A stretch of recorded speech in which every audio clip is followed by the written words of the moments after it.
Do you believe in stuff like that? That you can maybe go into a place and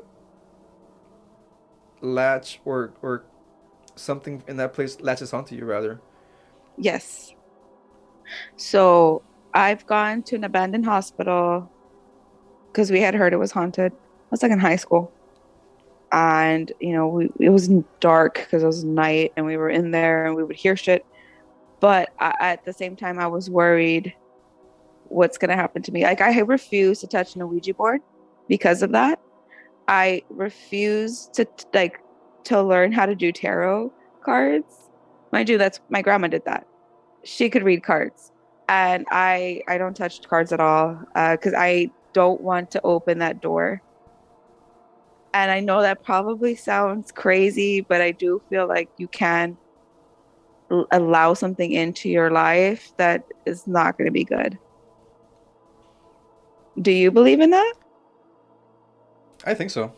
I mean, I may have shared with you the story of the time that I was cursed. I mean, that was a little bit different because that was direct. I mean, allegedly, if that was the case, that energy was directed straight at me. I didn't walk into a place and this energy catch me or anything. But I did share a story a while back with somebody. I believe it was Monica, maybe. And I'm just gonna say that story real quick because I already said it in a past episode. But my brother, when he was first dating the woman that is now his wife, one of my brothers, um, he said that he started. My brother's always seen shit, by the way. My oldest brother. He's always claimed to see and hear stuff in the house, anywhere that we're living, anywhere that he goes. He claims to see and hear people talking to him and shit like that.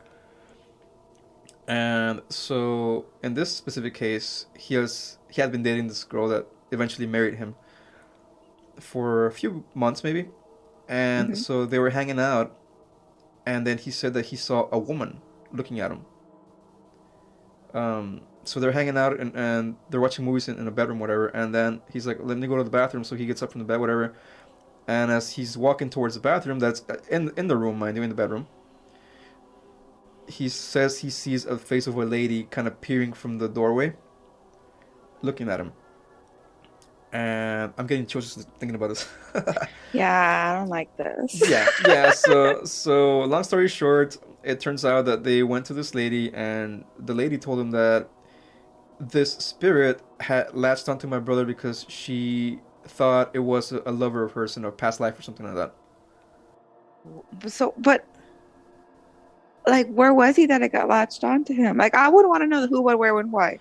I mean, my brother didn't visit any haunted places or anything like that, but he just happened to drive by a graveyard or something like that, and this lady saw him or walk by some sort of grave site or something.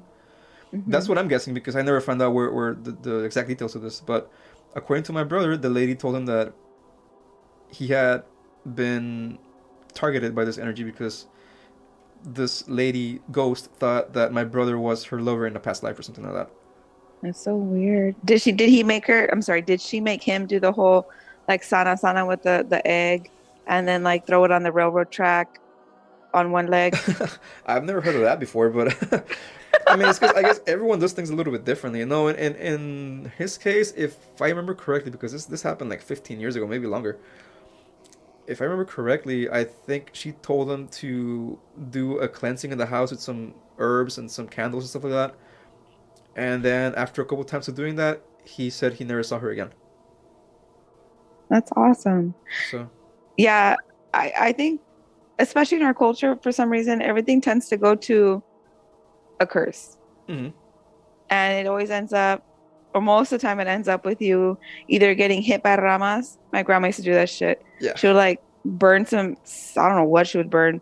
There'd be something smoking and it smelled good. And then she would like beat you with the ramas as she would like spray something on you.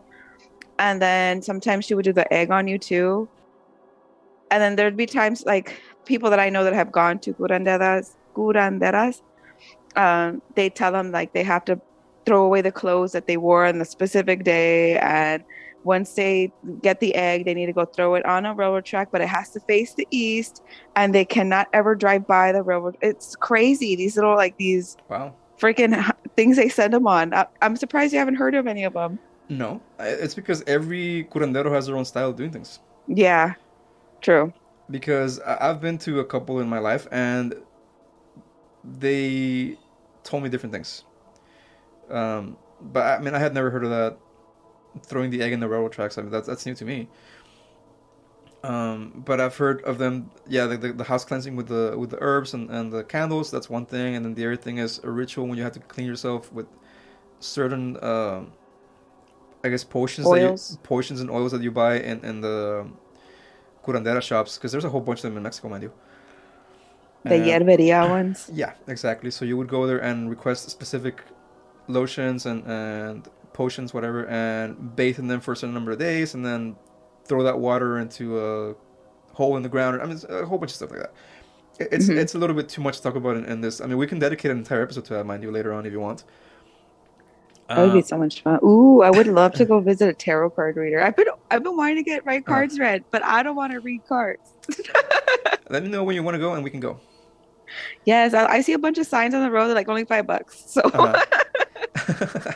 I'll get to So, know my future. I got a friend that does that, but she's long distance. She's in Austin, so I don't know. Like, but I mean, I think locally would be better because it's like in person.